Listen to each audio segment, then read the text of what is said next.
Have you ever felt invisible in your own home, like your life was being lived around you while you just existed? I remember the first time I noticed it. My husband, T. Main, barely looked at me. Days, weeks, months, hell. Years went by where it was like I didn't exist. The love I thought we had vanished. I'd try to talk, to ask questions, to even get a smile. But it was like hitting a brick wall, and honestly, I felt trapped. Stuck in a marriage that was slowly suffocating me, like I was living a nightmare with no escape. T. Main was a charmer once, no doubt, but somewhere along the line, he changed. He started spending more time on his phone, laughing at jokes I didn't hear, leaving me to the silence of our large, cold home. Serafina, my sister-in-law, would whisper things that made me question myself. Maybe he's tired. Maybe it's just work, but deep down, I felt it in my bones. Something was off, something was wrong. The night it all started to come to light, I was at the hospital lobby, waiting to see my mom. She'd been in and out of ICU for weeks, and my heart felt like it was breaking into a million pieces. I wasn't alone. T. Main and his mother, Miss Rowena, were there too, but their focus wasn't my mom. It was something else, something I'd soon realize was greed, pride, and entitlement. I watched them, their whispered arguments, their disgusted looks whenever Kazaya, my neighbor, my friend, walked in. She had the power to shake them. Though they didn't know it yet, her calmness, her silent authority, it was terrifying to them. And for the first time, I realized T. Main wasn't my protector anymore. I had no idea at that moment just how fast the storm would hit. Kazaya wasn't someone to be underestimated. She had plans, and justice was her weapon. I remember that cold, air-conditioned boutique earlier that day. Miss Rowena was thrown out, humiliated. I felt my stomach twist seeing it, knowing we were powerless. Then it all escalated. The hospital lobby became a stage for shame. Miss Rowena's dignity, already fragile, was completely trampled. Serafina clung to me, crying, and I whispered, "Let's go, Mama, it's humiliating," knowing there was nothing we could do to stop it. T. Main, full of rage but also fear, stared at the ICU elevator like he could magically find the woman he had underestimated all this time. But he was powerless, helpless. And I realized that watching someone like that, it's a bitter, electric mix of fear and relief, because finally the truth had started to reveal itself. As we left, walking back into the heat of the parking lot, the silence was suffocating. No one spoke. The tension was thick, heavy, like molten metal pressing on our chests. My thoughts were racing. What would happen next?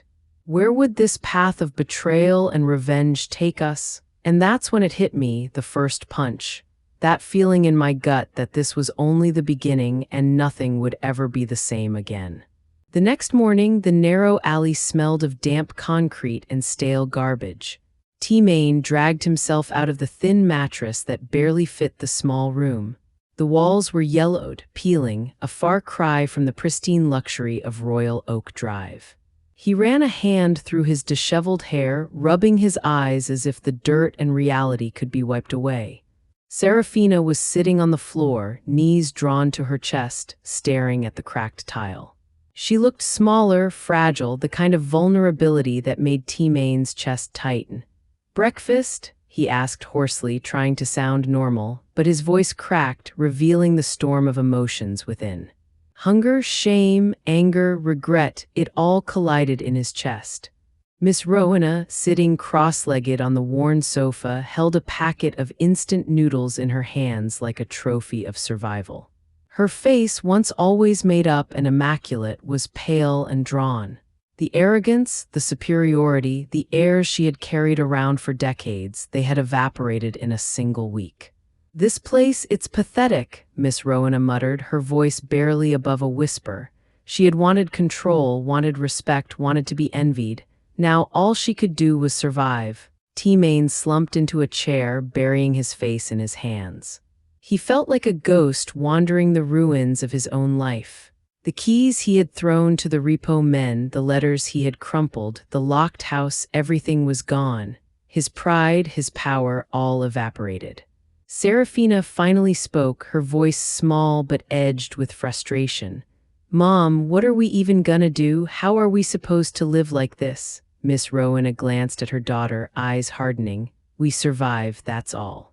Survival comes first, we will figure out the rest later." But even as she said it, she knew the reality was harsher. Their network, their luxury, their status, all had evaporated overnight. T-Main stared at the floor. He couldn't even find the words to argue. The past, the lies, the betrayals, they all hit him like a freight train. Kazaya had been untouchable, unshakable, and now she was free while they were left to pick up the pieces of lives they had built on deceit. A week passed like a slow, suffocating march. Each day, the narrow alley became more suffocating. Miss Rowena scoured the neighborhood, trying to pawn whatever little trinkets remained from her old life. Bracelets, rings, necklaces, fake gold, glass zirconia masquerading as diamonds. The pawn shop owner laughed gently, shaking his head. "Sorry, ma'am, this isn't real, you won't get much at all." Serafina's tears fell silently, her dreams of a lavish wedding crushed under the weight of reality. The $5,000 cancellation penalty from Trayvon's family loomed over them like a dark cloud, a constant reminder that the world had moved on without them. T-Main wandered the streets, doing odd jobs to scrape together food. His suit, once expensive and crisp, hung loose on his gaunt frame. Sweat and grime covered him, a physical testament to his downfall. Each muscle ached as he hauled sacks of rice, delivered packages, or pushed a hand truck across the sun-baked streets. Every time he passed a luxury car or a mansion, his chest tightened, a reminder of what he had lost. Meanwhile, Kazia's world was the opposite of chaos. At the hospital, she had taken complete control of her mother's care. Mama Effie's recovery was slow but steady. Every morning, Kazaya read psalms aloud beside her mother's bed, whispering prayers, telling her about the $15,000 donation she had made in her mother's name. Each story, each prayer was a thread weaving hope back into their lives. T-Main, Miss Rowena, and Serafina, meanwhile, were trapped in a spiral of humiliation and despair. They had no money, no family support, no dignity. Their pride had been their downfall. The neighbors who once envied them now walked by with barely concealed amusement. Each glance felt like a knife twisting in their already bruised egos. T-Main tried calling his uncle again, but the result was the same polite refusal, busy schedules, indirect praise for Kazaya. It was clear the family had chosen her side. The man who once seemed dependent on T-Main for connections and status had abandoned him when it mattered most. The alley became a prison, the walls closing in with every passing hour. Miss Rowena's harsh whispers and Serafina's crying echoed in the tiny room. Each instant noodle meal, each sip of water, each glance at the peeling walls reminded them of the life they had taken for granted. T-Main's mind replayed the events of the previous week over and over. The hospital lobby, the for sale sign, the repo men, the legal notices. Every moment a brutal reminder of his own failings, every choice a hammer driving nails into his pride. The humiliation was more than physical, it gnawed at their identities. Miss Rowena, once a queen in her social circles, was now a seamstress of cheap fabric alterations, selling her services for a few dollars at a time. Serafina's dream of luxury, a life of wealth and admiration, had evaporated, leaving only the bitter taste of reality. T-Main, meanwhile, was a ghost in the streets, haunted by the life he had squandered. Each passing car, each gleam of luxury, each elegant woman or man he once considered inferior now reminded him of what he could never reclaim. And yet, amid all this chaos, a faint, almost imperceptible seed of reflection took root. Kazaya, untouchable and resilient, had shown them the cost of deceit, pride, and underestimating the power of truth. T-Main pressed his face to the worn wall, tasting the dust of his failures, understanding for the first time that power, wealth, and status meant nothing without integrity. Miss Rowena's screams and Serafina's tears were a soundtrack to their lesson, a harsh, relentless tutor called life. The next morning, the narrow alley smelled of damp concrete and stale garbage. T-Main dragged himself out of the thin mattress that barely fit the small room. The walls were yellowed, peeling, a far cry from the pristine luxury of Royal Oak Drive. He ran a hand through his disheveled hair, rubbing his eyes as if the dirt and reality could be wiped away. Serafina was sitting on the floor, knees drawn to her chest, staring at the cracked tile. She looked smaller, fragile, the kind of vulnerability that made T-Main's chest tighten. "Breakfast?" he asked hoarsely, trying to sound normal, but his voice cracked, revealing the storm of emotions within. Hunger, shame, anger, regret, it all collided in his chest. Miss Rowena, sitting cross-legged on the worn sofa, held a packet of instant noodles in her hands like a trophy of survival. Her face, once always made up and immaculate, was pale and drawn. The arrogance, the superiority, the airs she had carried around for decades, they had evaporated in a single week. "This place, it's pathetic," Miss Rowena muttered, her voice barely above a whisper. She had wanted control, wanted respect, wanted to be envied. Now all she could do was survive. T-Main slumped into a chair, burying his face in his hands. He felt like a ghost wandering the ruins of his own life. The keys he had thrown to the repo men, the letters he had crumpled, the locked house, everything was gone. His pride, his power, all evaporated. Serafina finally spoke, her voice small but edged with frustration. "Mom, what are we even gonna do? How are we supposed to live like this?" Miss Rowena glanced at her daughter, eyes hardening. "We survive, that's all. Survival comes first, we will figure out the rest later." But even as she said it, she knew the reality was harsher. Their network, their luxury, their status, all had evaporated overnight. T-Main stared at the floor. He couldn't even find the words to argue. The past, the lies, the betrayals, they all hit him like a freight train. Kazaya had been untouchable, unshakable, and now she was free while they were left to pick up the pieces of lives they had built on deceit. A week passed like a slow, suffocating march. Each day, the narrow alley became more suffocating. Miss Rowena scoured the neighborhood, trying to pawn whatever little trinkets remained from her old life.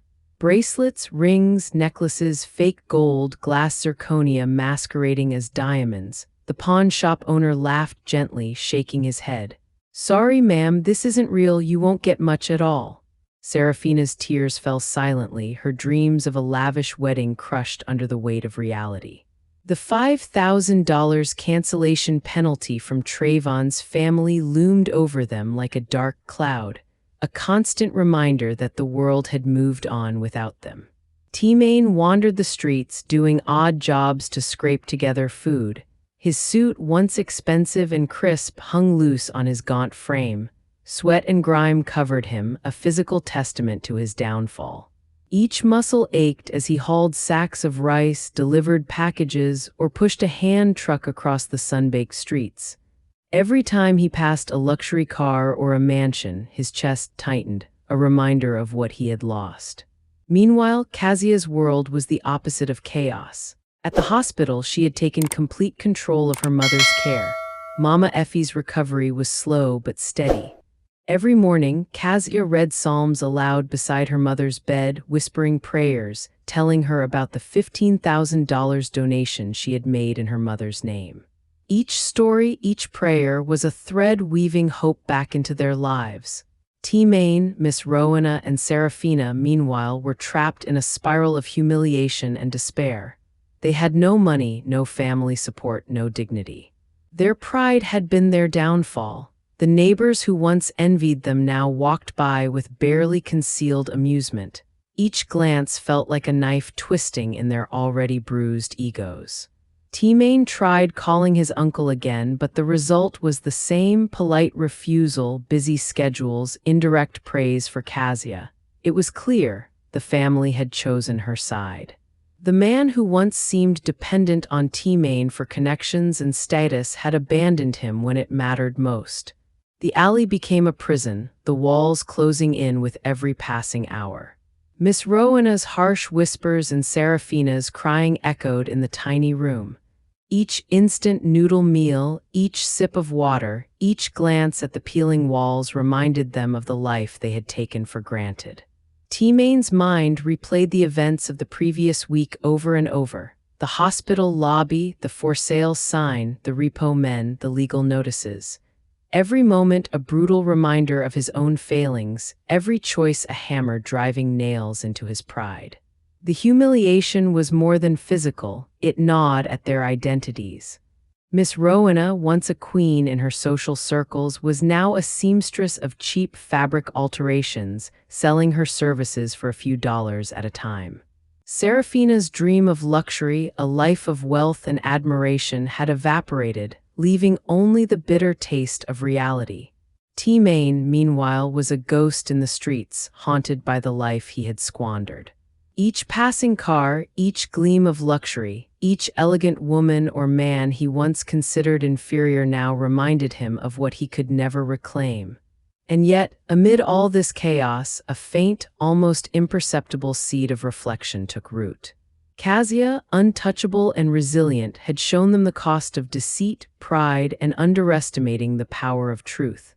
T-Main pressed his face to the worn wall, tasting the dust of his failures, understanding for the first time that power, wealth, and status meant nothing without integrity. Miss Rowena's screams and Serafina's tears were a soundtrack to their lesson, a harsh, relentless tutor called life. T-Main woke up to the sound of honking outside. His hands shook as he grabbed the thin blanket and peeked through the grimy window. Outside, the street was bustling with activity, but his heart froze at the sight of a sleek black sedan pulling up near the gate of Royal Oak Drive. Miss Rowena, already awake and pale, shuffled to the window beside him. "T-Main, is that?" Her voice was trembling.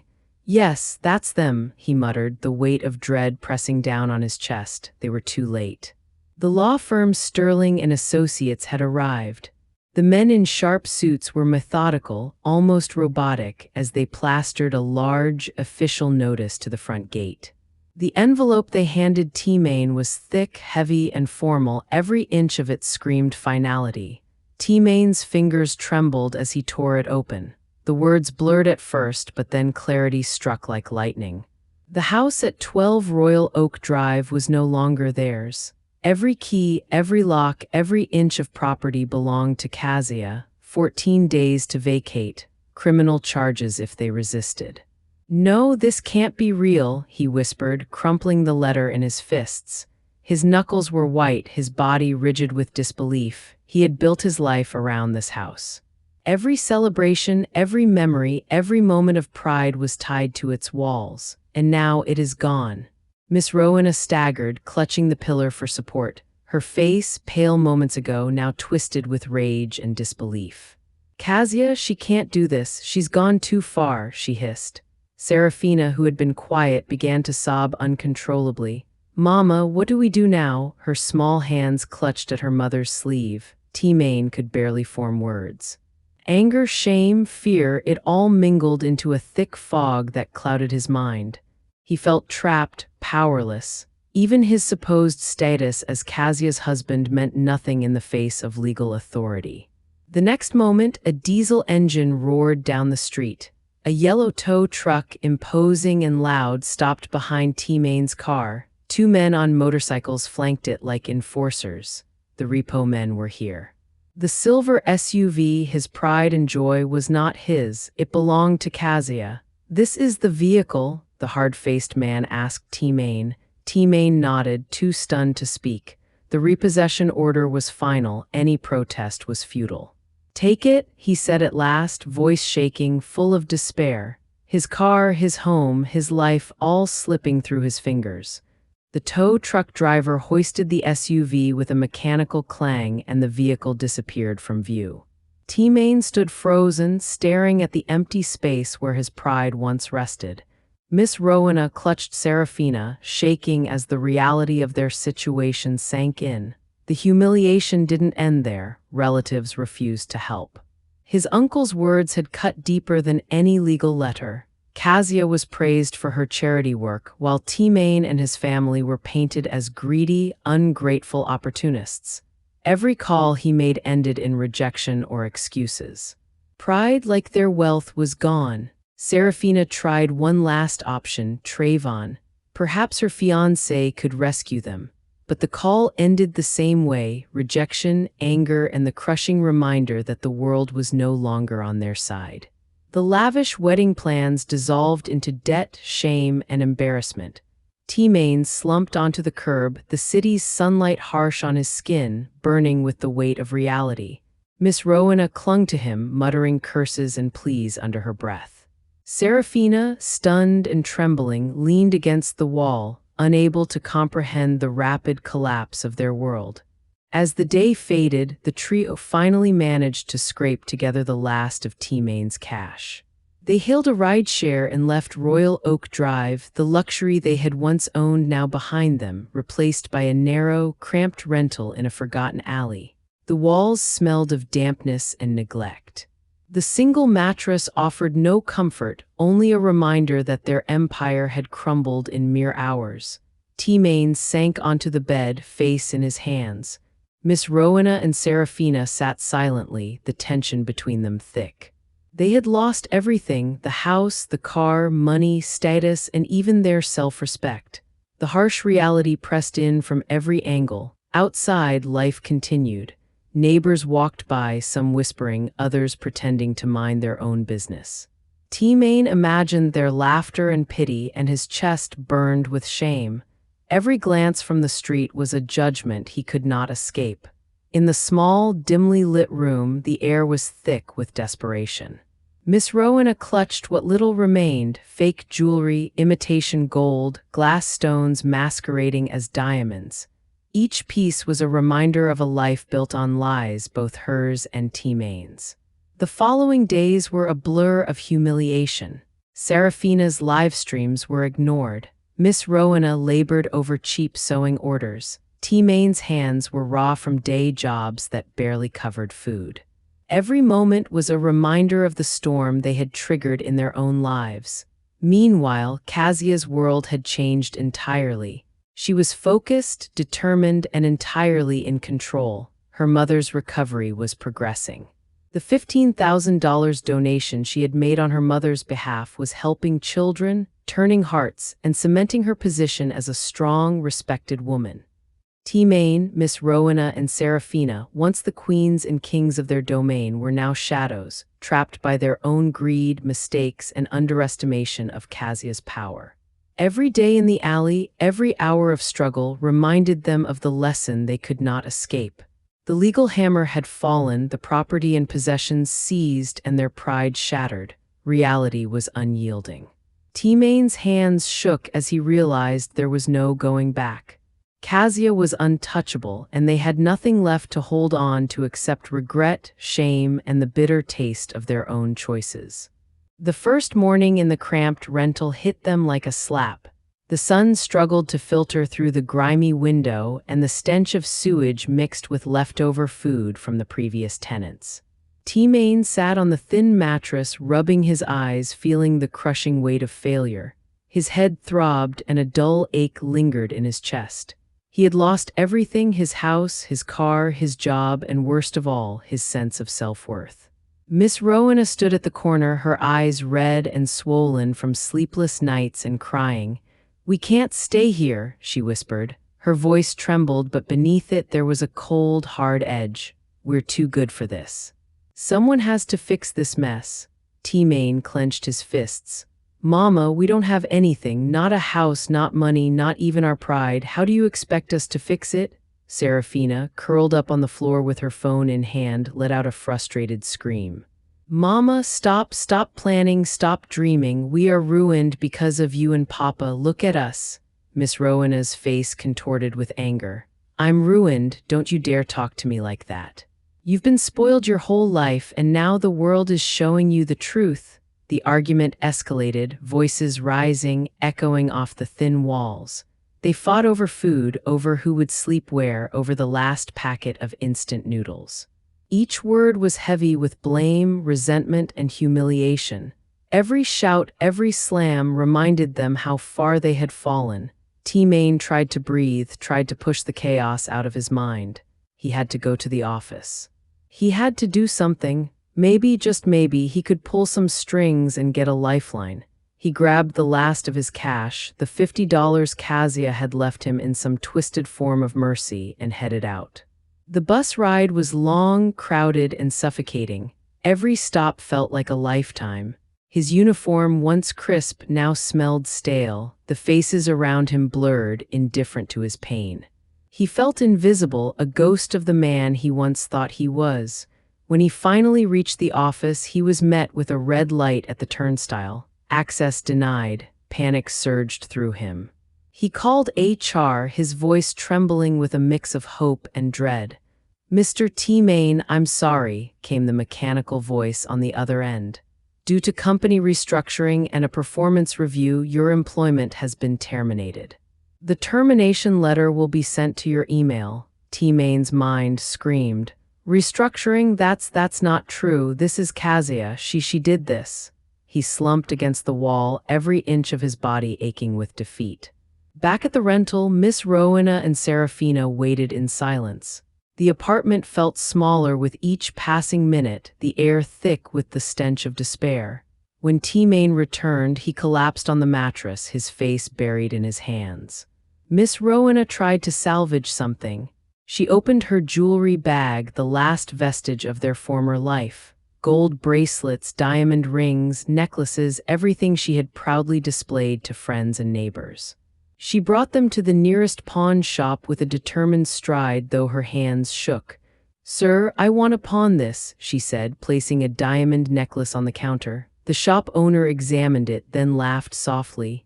"Ma'am, this is glass."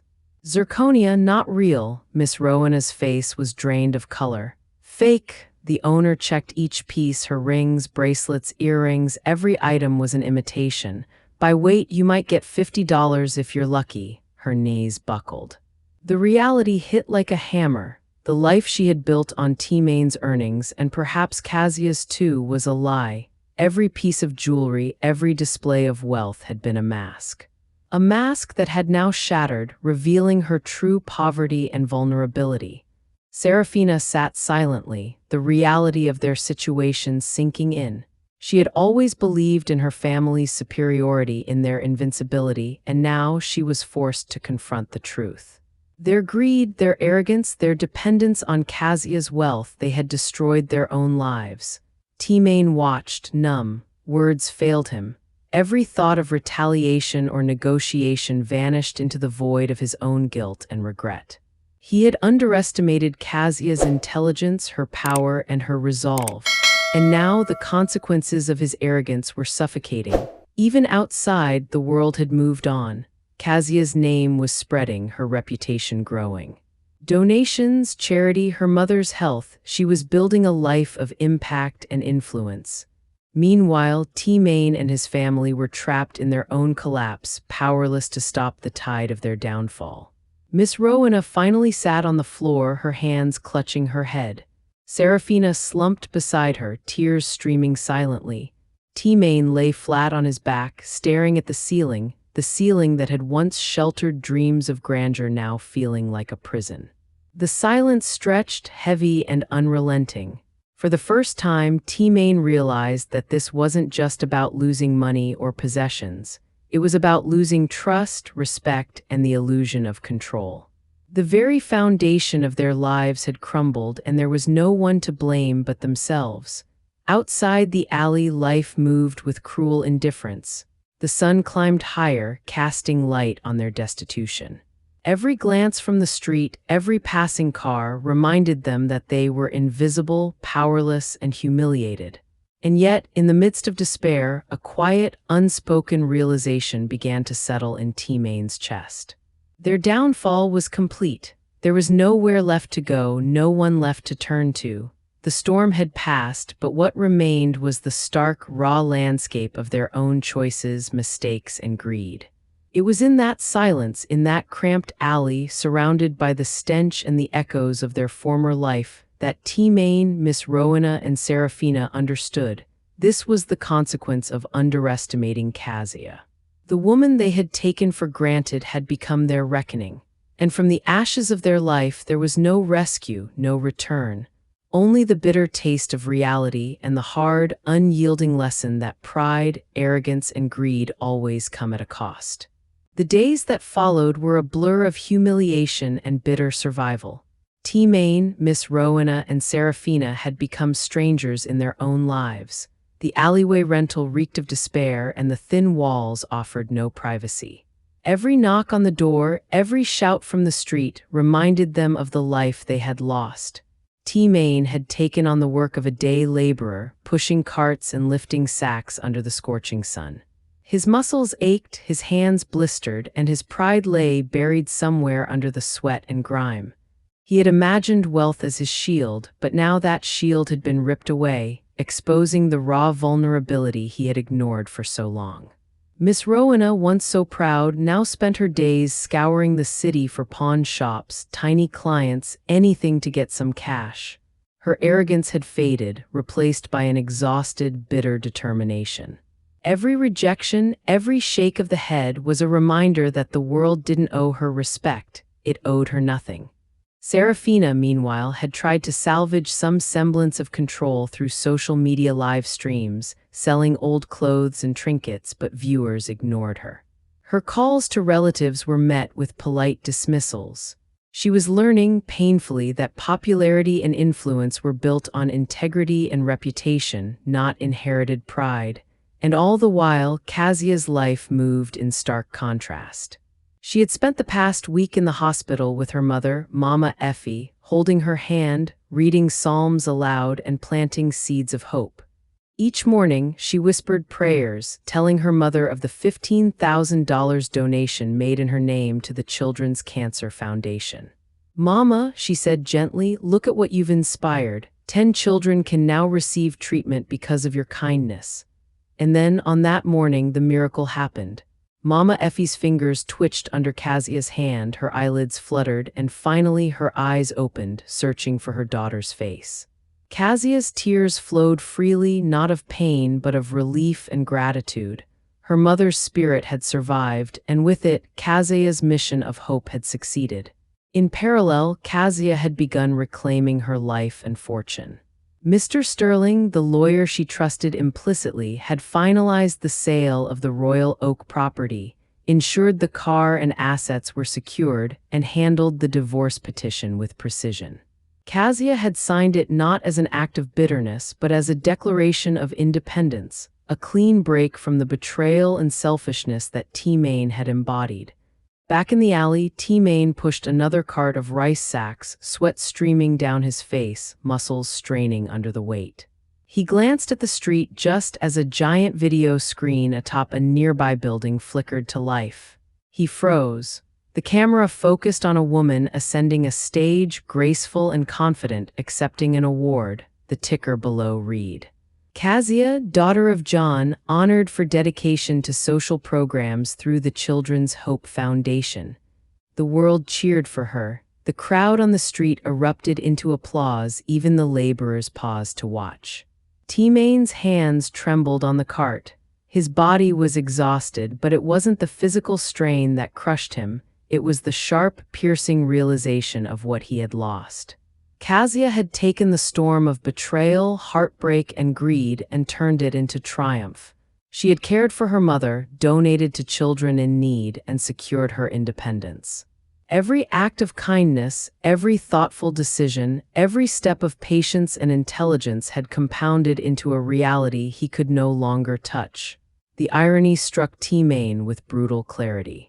The woman he had humiliated, disregarded, and underestimated had become a beacon of integrity and power. And he, once proud and self-assured, was reduced to sweat, dirt, and despair. The hum of engines behind him reminded him that life didn't pause for his shame. A truck honked, forcing him to move his cart, and the weight of it felt symbolic, the burden of every poor choice he had made now pressing down on his shoulders. Miss Rowena had returned from her fruitless pawn shop visits, her bag empty, her shoulders slumped. Serafina sat on the floor, holding her phone, exhausted from failed attempts at live streams. T-Main joined them, silent, each lost in their own thoughts. The apartment smelled of sweat and despair, but it was more than just the physical environment, it was the emotional residue of their failures. Every look, every sigh, every quiet sob in the dark corners was a reminder of Kazia's dominance and their impotence. And somewhere, far away, Kazia moved in light. She smiled as she pushed her mother's wheelchair through the hospital corridors, every detail of the day planned with precision and love. She was not seeking revenge, she didn't need to, her life itself was a declaration. She had weathered the storm and now walked into her rainbow. T-Main knew this, felt it in the core of his bones, but he couldn't stop it. No amount of begging or scheming could reclaim what Kazia had built from integrity and intelligence. He had failed at every turn, and this was the price. That night, as they returned to their alley apartment, T-Main stared at the ceiling once more. Miss Rowena and Serafina sat on the floor, exhausted. Outside, the city lights flickered, indifferent to their misery. And inside, they finally understood Kazia was untouchable. The storm had passed, and she had emerged stronger, brighter, and free. Meanwhile, they remained in the shadows, shackled not just by poverty but by their own choices. And that realization, raw and piercing, was more humiliating than any eviction, any lost car, or any stolen moment of pride. For T-Main, Miss Rowena, and Serafina, the lesson was clear. Life doesn't forgive, it doesn't wait, and it doesn't owe you anything. Kazia had proven that strength, intelligence, and compassion always prevail over greed, arrogance, and betrayal. And in the quiet, oppressive darkness of the alley, T-Main finally accepted that there was no coming back. The next morning, the narrow alley smelled of damp concrete and garbage. T-Main awoke with a stiff neck, aching muscles, and a heart heavy with shame. The reality of his new life pressed down on him like the weight of 1,000 bricks. He got up, wincing as he adjusted his back, and stepped over the thin, worn mattress where Serafina and Miss Rowena still slept, tangled in the threads of their despair. I can't believe this is our life now," Serafina groaned, rubbing her eyes. "Mama, what did we do to deserve this?" "Don't ask me," Miss Rowena spat, her voice rough and bitter. "We're alive, that's all that matters for now." But even as she spoke, her tone betrayed desperation. Survival was more than just breathing, it was paying bills, eating, keeping up appearances, and they had none of that anymore. T-Main pulled on his torn shirt and stepped outside. The sun was just rising over the city, but it brought no warmth, only the glaring reminder that the world outside had moved on without them. He had no car, no money, no home, no respect. The neighbors of the alley barely noticed the small family of former elites, now reduced to shadows among the trash cans and pigeons. He decided to take a walk, hoping to clear his head, but every step was a reminder of his failures. The streets, which once seemed friendly and familiar, now felt alien. He passed the corner where the big video screen broadcast the morning news. His pulse quickened despite himself.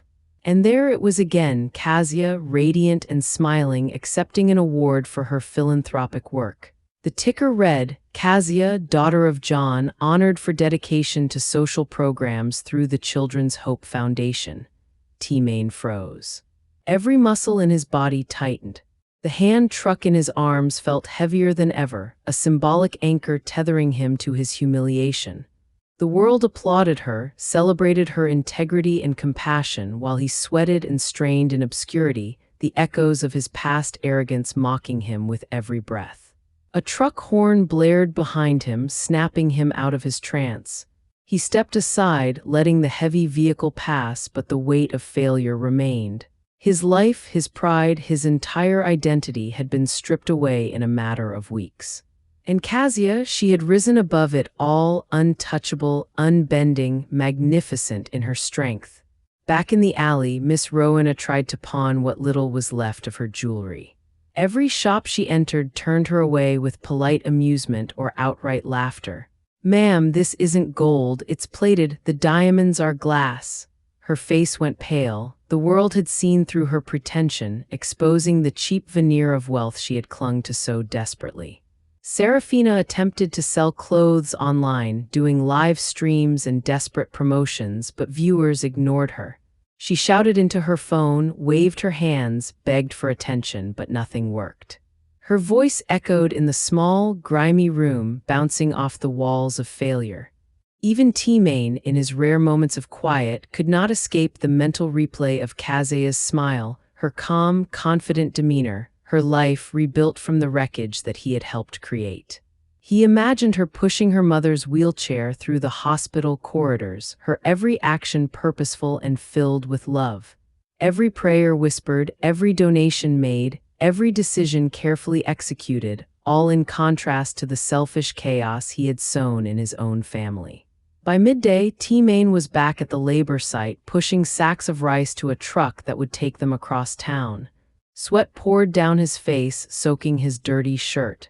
The foreman barked orders and T-Main obeyed mechanically, feeling the sting of humiliation with every grunt and every strained step. He dared not look at the other laborers. They had no clue that he was once a man of wealth and influence, and he preferred it that way. Pride had no place here, only survival. Hours passed. The sun climbed higher, scorching his skin, burning away any illusions of power or respect he had once possessed. The world he had thought he controlled now existed far from him, filled with laughter, recognition, and opportunity. Kazuya's world, not his. When he returned to the alley that evening, exhausted and dirty, Miss Rowena and Serafina were waiting, their faces etched with frustration and despair. "Did you get any cash?" Miss Rowena asked, her tone sharp. "No," T-Main muttered, dropping the last of the rice sacks onto the floor. His hands were blistered, his body screaming in protest. "Nothing." They sat in silence for a moment, listening to the city hum around them. The alley, with its leaking pipes, garbage piles, and narrow walkways, was now their entire world. The fantasy of wealth, of comfort, of control, they had lost it all. And in the distance, T-Main could see the video screen flashing images of Kazuya's latest achievements. He swallowed hard. There was no bitterness in her smile, no malice in her gaze, just life moving forward, thriving, untouchable. And that reality cut deeper than any slap, any insult, any eviction. Night fell. T-Main lay on the thin mattress, staring at the ceiling, every corner of the alley echoing with failure. The weight of regret pressed on him relentlessly. Miss Rowena and Serafina, curled up beside him, whispered complaints and frustrations, each a reminder of their collective fall from grace. In the quiet, T-Main realized something that would haunt him for a long time. He had lost more than wealth or status. He had lost respect, dignity, and the chance to be a man worthy of Kazuya's trust and love, and there was no coming back. For Kazuya, life had shifted like sunlight after a storm. For him and his family, it had become a lesson in humility, a story of downfall, and the painful consequences of betrayal. And in the stillness of that alley, T-Main understood. No amount of pleading, no amount of work could ever reclaim what Kazuya had built. The gap between them was no longer just financial, emotional, or social. It was the unbridgeable distance of integrity, of strength, of a woman who had survived the storm and emerged victorious. The morning sunlight filtered through the curtains of Kazuya's new office, warm and golden, a stark contrast to the cold, cramped alley where T-Main struggled. She sat at her sleek, polished desk, reviewing reports, her mother resting comfortably in the next room. The house was modest compared to her previous family home, but it radiated a sense of security, order, and independence, everything Kazuya had fought for. Her phone buzzed. A quick glance at the screen showed Mr. Sterling's name. She answered with a calm, confident tone. "Yes, Mr. Sterling. Miss Kazuya, everything is finalized. The house sale went through smoothly. The highest bidder, cash in hand. Your ex-husband and his family have no legal claim whatsoever. Even the car, the assets, they've been completely reclaimed." Kazuya leaned back in her chair, letting out a deep breath, feeling the weight of weeks of tension lift. It wasn't just about possessions, it was about respect, dignity, and finally reclaiming her life. "Good work," she replied. "Ensure all documents are securely archived. I want zero room for complications." After the call, she stood and walked to the window. Below, the city pulsed with life. Cars honked, people hurried to offices, kids laughed on sidewalks. For a moment, she allowed herself a private smile. She had navigated betrayal, humiliation, and manipulation, and she was still standing.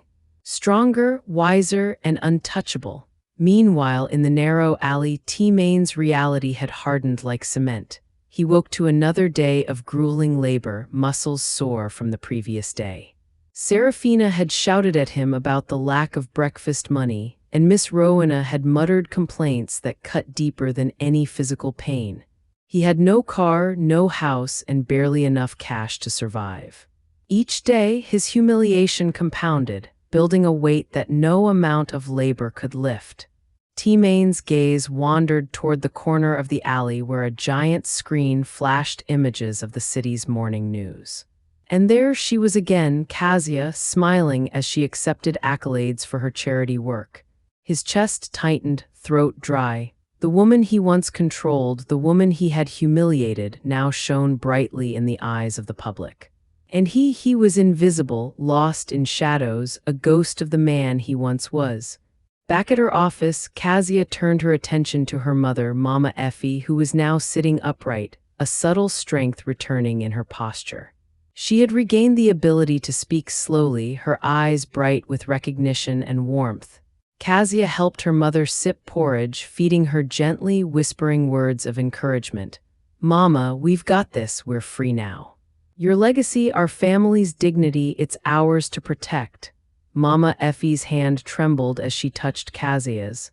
"I knew you'd make it through, Kez," she said softly. "I trusted you." Kazaya smiled, the weight of responsibility pressing gently on her shoulders. She wasn't just rebuilding a life, she was protecting a mother's peace, reclaiming the values she believed in, and proving that integrity could survive even the cruelest betrayals. That afternoon, she reviewed the financial statements of the company her father had left. There were mistakes, unrecorded transactions, and subtle manipulations from former associates aligned with T-Main's family.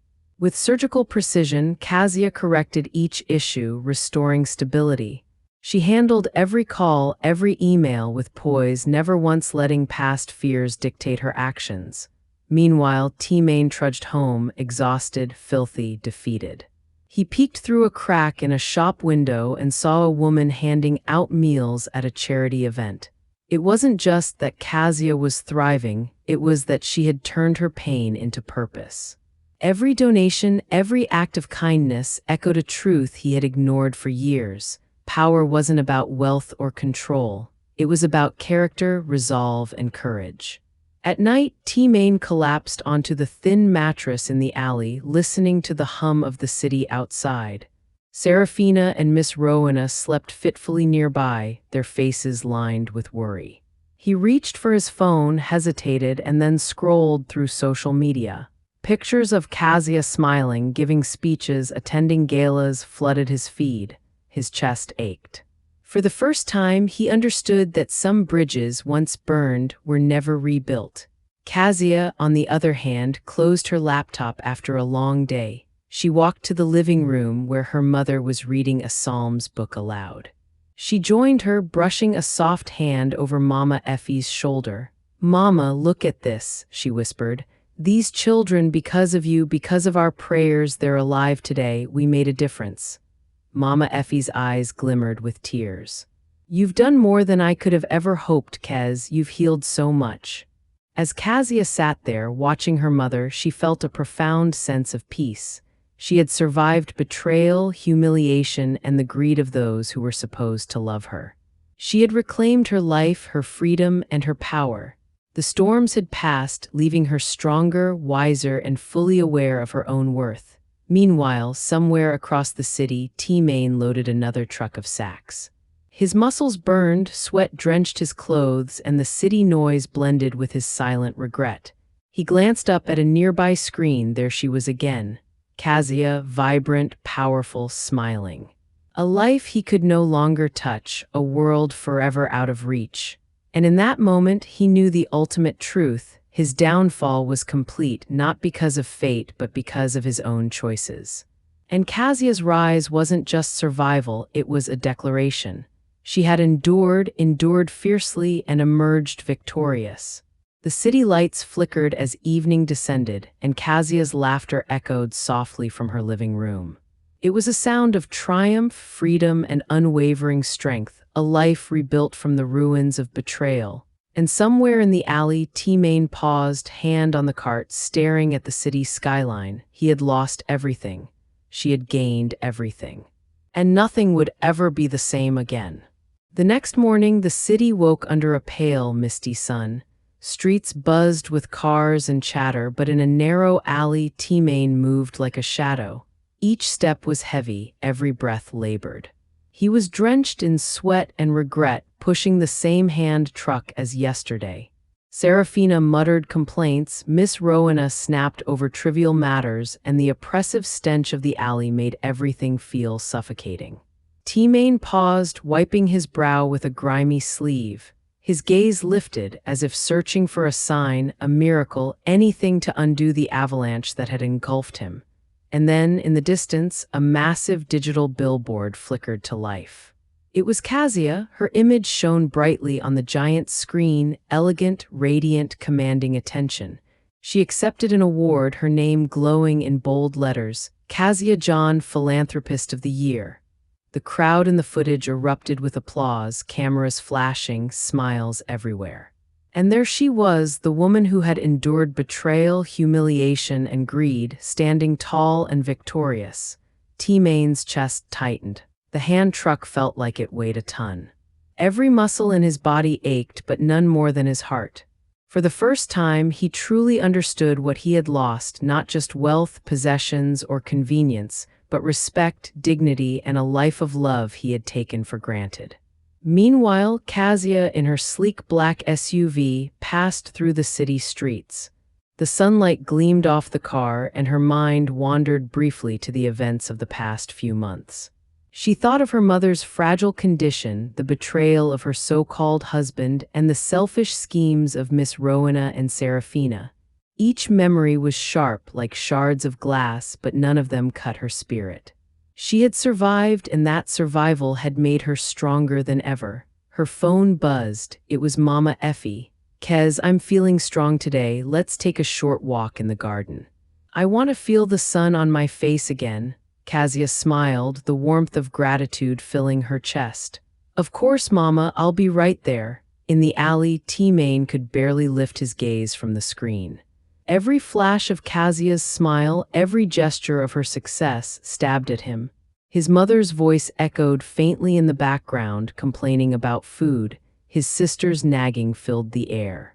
And he realized painfully that his world had shifted irreversibly.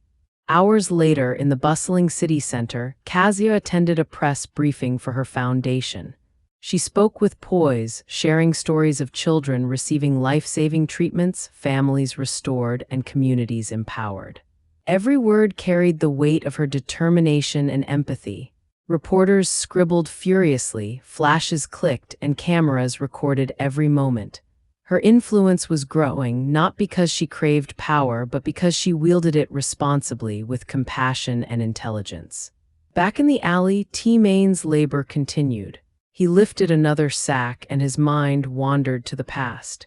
He remembered their wedding day, the promise he had broken, the lies he had told himself, and the countless moments he had dismissed Kazaya's intelligence and patience. Now, confronted with the consequences, he could see the full picture. Every privilege he had enjoyed had been an illusion, borrowed from her generosity, her wealth, and her care. Even Serafina noticed the billboard, her phone trembling in her hands.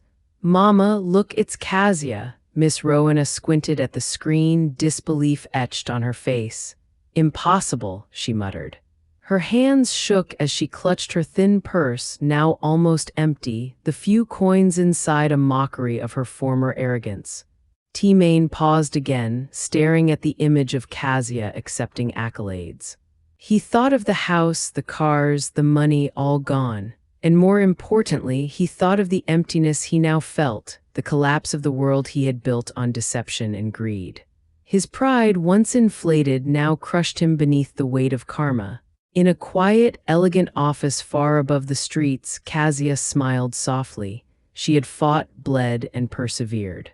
She had reclaimed what was hers, her freedom, her mother's safety, and her dignity. T-Main's suffering wasn't something she watched with joy. It was a natural consequence, a reflection of choices made and lessons ignored. Her satisfaction wasn't cruelty, it was justice, measured and inevitable. T-Main's hands were raw from work, his back aching, and he finally slumped against a wall, breathing heavily. The alley seemed darker, smaller, a cage built from his own poor decisions. He couldn't escape the truth. Every corner of his life reflected the consequences of his betrayal. Every glance at the screen was a reminder of the woman he had wronged and the power she now held. Kazaya, leaving the press event, stepped into her car. Her mother's hand rested lightly on hers, a gesture of love and strength. She drove past the city streets, past alleyways like the one T-Main was trapped in, feeling the sun on her face. She had survived storms, overcome manipulation, and proven to herself that resilience, intelligence, and integrity were worth more than wealth, power, or false devotion. And somewhere in the alley, T-Main looked up once more. The morning lights, the sound of traffic, the laughter of children on the sidewalks, it all felt like a world he no longer belonged to. The woman he had tried to control, the life he had taken for granted, existed now in a world he could never reach. Train's eyes filled with tears, sweat, and dust blending together. He let out a long, ragged breath. He had lost everything. And in the distance, above the alley, Kazia's life shone like a lighthouse guiding the world forward. He had learned the cost of betrayal too late, and nothing, not apologies, not regret, not pleas, could bring back what was gone. The city moved on. Kazaya moved on. T-Main remained, a man weighed down by his own choices, haunted by the echoes of the life he had destroyed and the woman he had underestimated. And that was the final truth. Some people rise while others fall, and the world only remembers the courage and strength of those who dared to survive. The city was alive with the hum of traffic, the chatter of street vendors, and the distant wail of sirens, but for Kazaya, it all felt peaceful. The past months of storms, betrayals, and chaos had hardened her resolve, yet softened her heart in a strange way. She rolled Mama Effie's wheelchair down the hospital's wide corridor, her grip firm yet gentle. The morning sun streamed through the glass panels, glinting on Kazia's cream-colored head wrap, giving her an almost ethereal glow. Mama Effie, for the first time in weeks, smiled genuinely. "Kaz, everything feels lighter. I can feel it in my bones," she whispered. Kazaya squeezed her mother's hand. The tears she had shed in private, the nights spent silently praying, the frustration and anger felt vindicated now. Her mother was alive, her mother was healing, and for Kazaya that was worth more than any fortune or status. Outside, the city buzzed, but Kazia's focus was singular. She had organized everything: the new apartment, the care for Mama Effie, the office responsibilities. The divorce from T-Main was finalized weeks ago, and with it, the last chains of her past life were gone. No anger, no revenge, only a quiet, satisfying sense of justice. T-Main had been left to face the consequences of his greed, manipulation, and betrayal, and Kazaya had reclaimed her independence in every sense. At the office, she entered the boardroom where the shareholders' meeting awaited. Heads turned. Whispers flowed. Everyone had heard the news. Kazaya had restored the company's reputation, improved its financial health, and proven her leadership. She didn't need to boast. Her work spoke for itself. She approached the podium, set her papers down, and looked at the familiar faces of the board members. "Good morning," she began, her voice steady, commanding, yet calm. "Today, we move forward with a renewed vision. One that honors integrity, diligence, and compassion."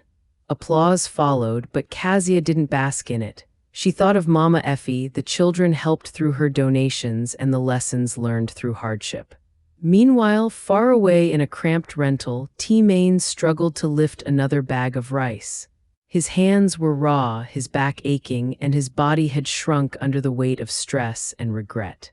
The once proud man who had flaunted wealth, power, and control now scrambled to survive in the shadows of a life he had squandered.